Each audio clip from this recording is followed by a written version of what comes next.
Art projects here in the 4 states and a look back into colonial frontier days. KOAM News at 10 is next.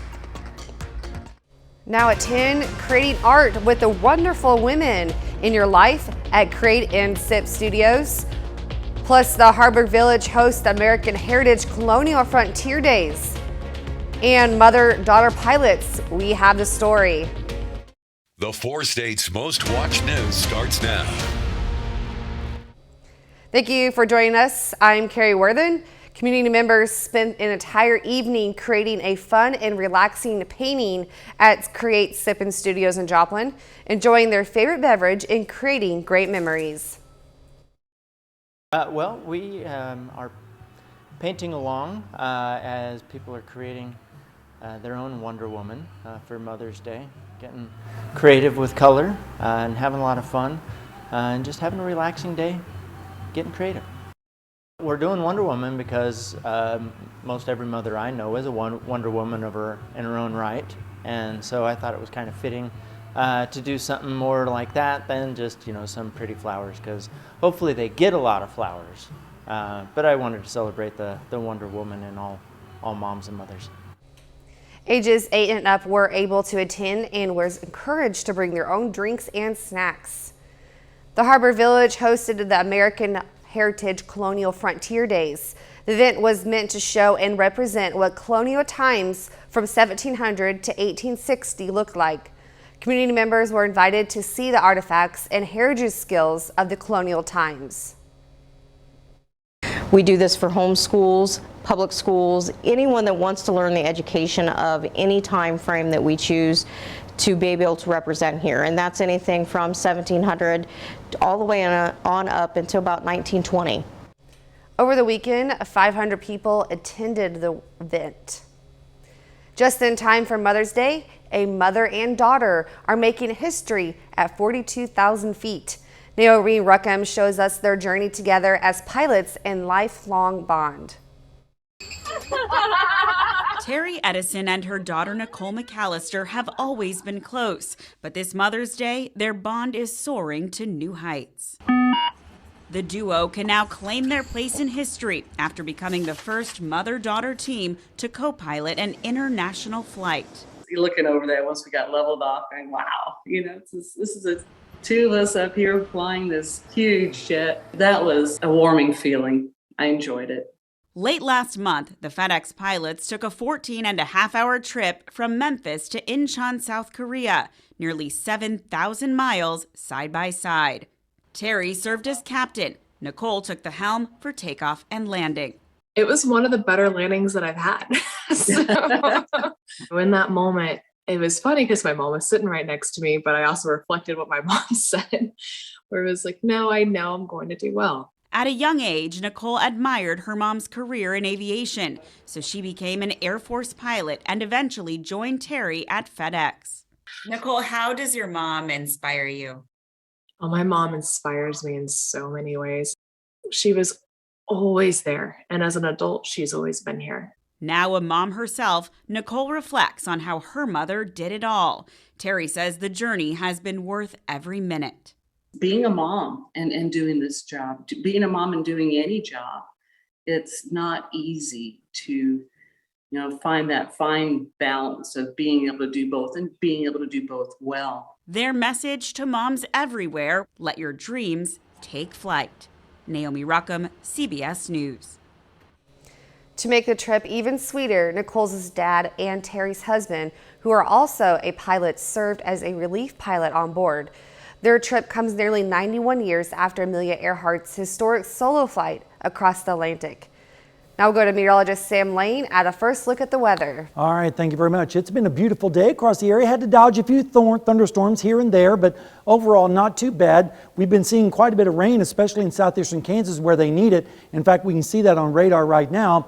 Zooming in, we do have a flood advisory, believe it or not, for southwestern Wilson County due to all the heavy rainfall that's been falling in that area over the last few days. And we take a zoom out and you can see those scattered showers stretching from just south of Burlington to Yates Center and Iola, down through just east of Fredonia, down to Independence. These are all drifting towards the north, and so we're going to see those scattered showers through the evening hours. Here's a look at the Fall River in Fredonia. You can see yesterday it really peaked at around 12.47 feet, which was a little bit below the record. So they've had quite a bit of rainfall in that area, and they could use some more because they're way behind. And we're going to see those showers through the early morning hours, but then we're going to see drier conditions take over as we drop down to around 64 degrees. But in the forecast, we have more showers in store for us, and then sunny Tuesday and Wednesday, more storms on Thursday and Friday, followed by a cooler weekend. And of course, I'll have all the details on that in just a little while. Today marks the year of the New York supermarket shooting in Buffalo, New York. Patrick Ryan reports. When students decades from now pass through the Buffalo History Museum, what will represent May 14th, 2022? That's the conversation that we gotta have. 5/14 didn't just happen. It's been in the making for hundreds of years. What artifacts will sit enclosed in glass? Whose recorded voice will recount the earth-shattering pain? What documents will share America's systemic issues with race? I want to be remembered in death as the impetus for the change that we are working for. Garnell Whitfield lost his mother Ruth at Tops on May 14th. It's a day that will forever be seared into the history of Buffalo, New York. Whitfield says the history behind what bred the murder of 10 innocent people needs to be documented, as do the memorial items left at Tops in the months that followed, and the stories of those lost and traumatized. It's important work. I mean, one of the problems with where we are today in our society is our history has not been preserved. Our history has been told by others, if at all. And so it's very important that we start preserving our history, that we start being the authors of our own narrative. A mile away from the Buffalo History Museum's cherry blossoms and marble columns sits its resource center. That's where memorial items with the names and images of those lost rest safely. Artifacts placed at the scene with messages of hope and change were saved from the destruction of Buffalo's winter. Melissa Brown is the museum's executive director. I can sit here and tell you, I don't have all the answers for how this collection is going to take shape in our community. But with the help of the victims' families and community stakeholders, the museum is looking for answers. We're growing our partnership base because the first part is just ensuring there's a record. And then the way you and I might interpret something might be very, very different from the way a historian who's looking back on this event 60 years from now. We just want to make sure there's an authenticity to the record, that there's a fullness in the record. Brown meets with the victims' families monthly to discuss preservation progress. She says a key piece of documenting May 14th goes beyond the preserved memorial pinwheels and signs. There's a call to action, a call to communicating, like, what is racism? What is the history in our community? What is the history of segregation that has impacted this community for generations? And there is a universal agreement that those stories need to be discussed. This is one piece of a greater story that didn't just start that day. The Buffalo and Erie County Public Library is working to help record spoken history of community members this fall. I know it's going to be a very difficult time for the community and especially for the families of the victims. And I just want them to know that we're going to do our best to make sure their stories are told. So will there be an exhibit? Melissa Brown says that answer is being worked out. For the time being, her focus is on making sure the complex history of May 14th is saved. The exhibit I want to see is people doing it differently, treating us with respect. I mean, that's the exhibit that's needed.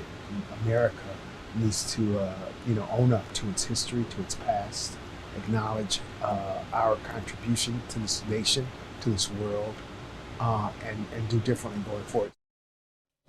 Gun violence has been endemic in the years since the shooting at Tops Supermarket in Buffalo, New York.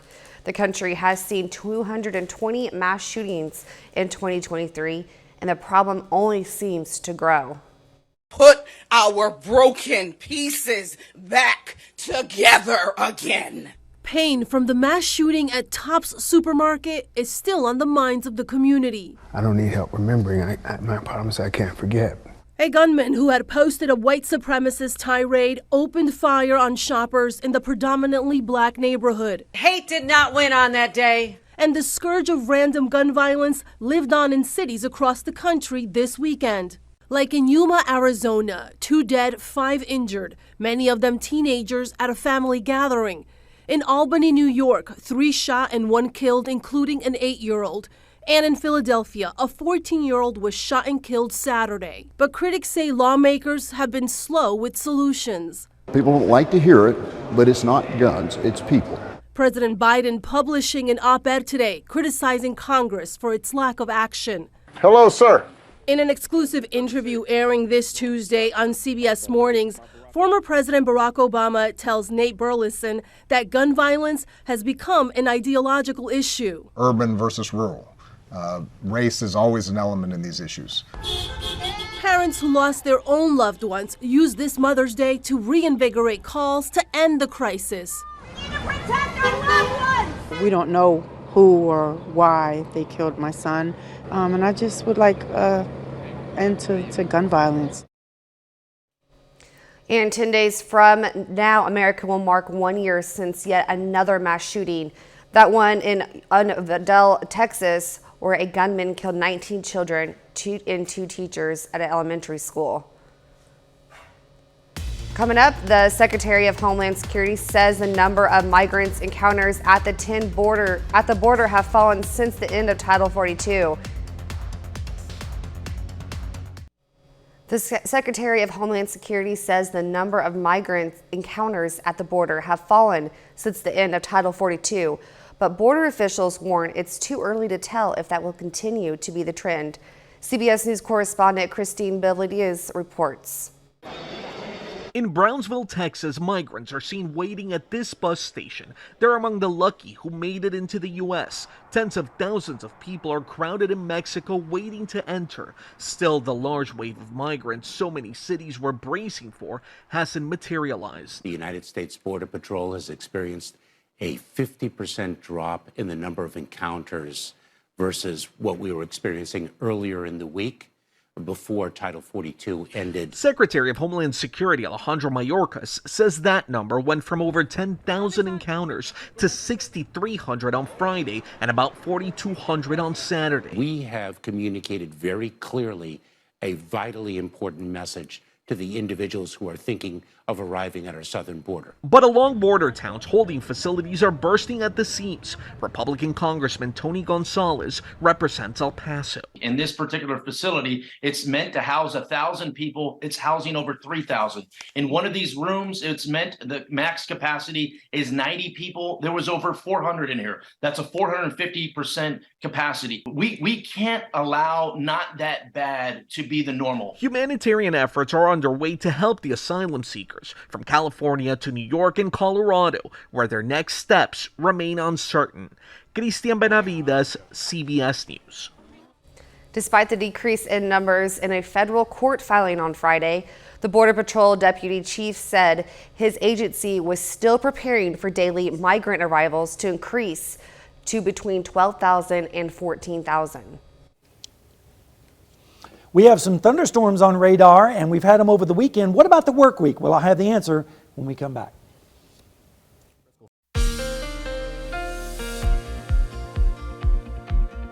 Well, it's been a mixed bag Mother's Day weekend. We've had a little bit of sunshine, a little bit of shower activity, and some thunderstorms. I hope you had a chance to get out and enjoy it.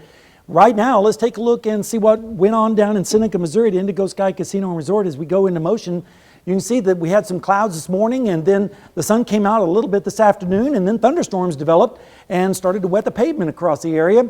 And some of those thunderstorms were quite heavy in some isolated spots, producing quite a bit heavy rain. In fact, we have a flood advisory, and I'll tell you about that in a moment. First, I want to show you the allergies. 7.3 today. Tomorrow is going to be much better. 4.7. A lot of those pollens have been washed out because of all the rainfall. We made it up to 84 today after starting out at 66, which of course above the normals of 76 and 55. And we've had about a little under 7/10 of an inch of rain today, which puts us a little bit ahead for the month. But for the year, we are still 3.8 inches below normal. And we're going to see, hopefully, us catching up to that in the coming days. Radar right now, you can see over the last few hours, these showers have been moving from south to north, and they've also been decreasing in aerial coverage as we head through the overnight hours. We do have a flood advisory, though, for southwestern Wilson County because of all the heavy rainfall that has been occurring in Wilson County.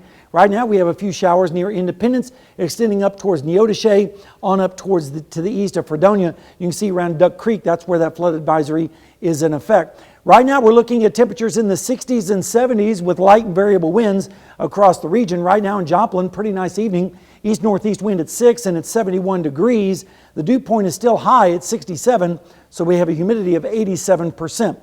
Now we're not expecting any severe weather. That will mainly be over to the east in southern Illinois down into western Kentucky for tonight. Then tomorrow we do have a marginal risk of some strong to severe storms in southern Missouri, northern Arkansas, and eastern Oklahoma. So if anything does become severe, we'll be sure to let you know right here at KOAM. And we are going to see rain chances dramatically increase through the day tomorrow, peaking at around 1 o'clock in the afternoon, then slowly dropping through the evening hours as some drier air starts to work its way in from the north and west. Rainfall amounts are generally going to be around 1/2 to 3/4 of an inch on average across the area. Some isolated places could get over an inch in some localized spots with some of the heavier storms, but at least we're going to have some more rain to fill up those rain gauges. Temperatures tonight are going to be dropping into the 60s with light and variable winds. And then tomorrow, here comes the thunderstorms once again as we have a surface low starting to move into southwestern Missouri. And we're going to see highs generally in the upper 60s to around 70 degrees. Then those storms move off towards the east. And by Tuesday morning, we'll see lows in the 50s, which is kind of unusual. We haven't seen that for a while. Northwesterly winds. Then Tuesday afternoon, partly cloudy skies, maybe a sprinkle or two, but highs in the upper 60s to around 70 degrees. Then as we go into Tuesday night, into Wednesday morning, we'll call it chilly with lows in the mid-50s and light variable winds out of the north and east and lower dew points. It'll certainly feel a lot more comfortable out there. Over the next 7 days, we're going to have dry Tuesday and Wednesday. Then storms come back on Thursday and Friday, especially Friday. And then as we head into the next weekend, looking pretty good right now with highs in the 70s. We'll have more news and weather and sports when we come back.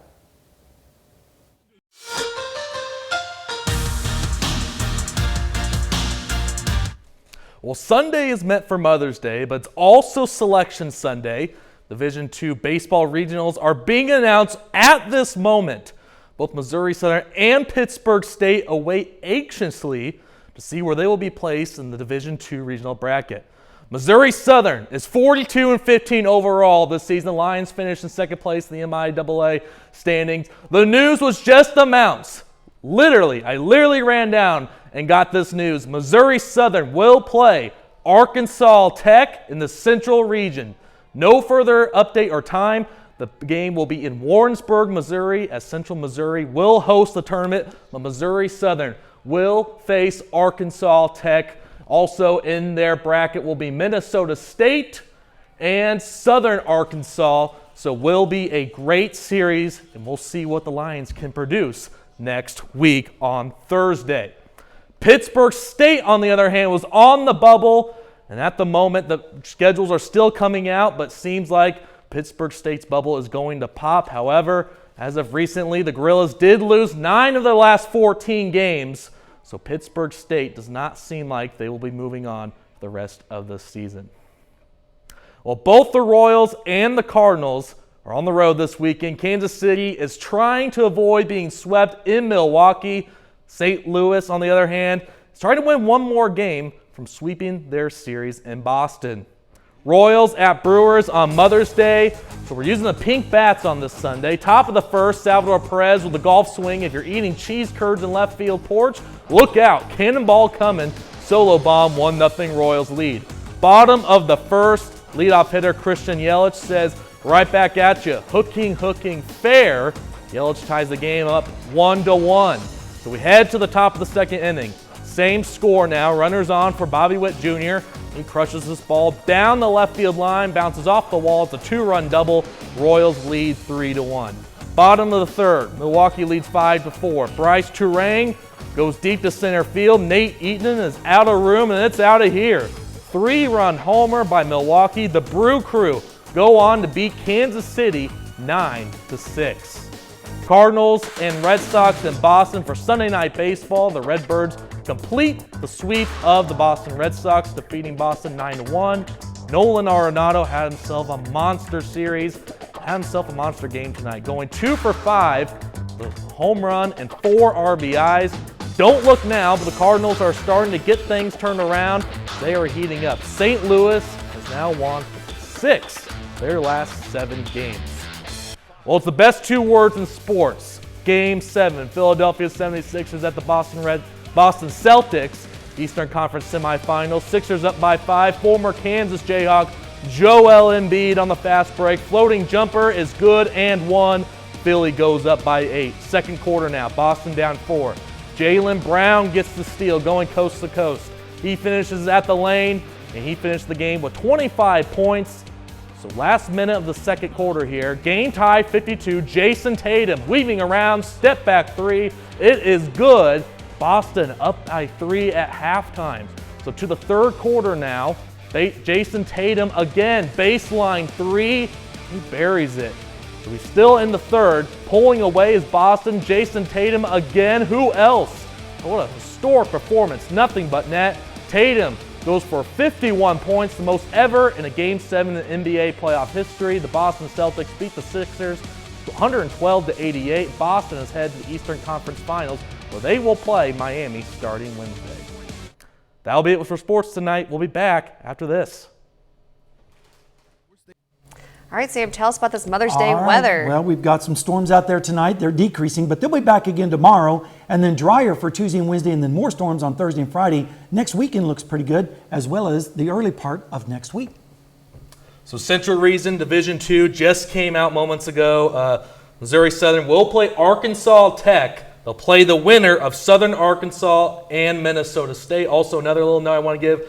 Me and Jacob Leonard tomorrow will be going over the regional boys 3A Kansas bracket for baseball and softball. So should be a lot of highlights here in the next coming days between those 2 regions. So a lot of exciting baseball here shortly. And he run to get those results. So yeah, I did run for that. All right, that's our time for now. Thanks for making us a part of your Mother's Day.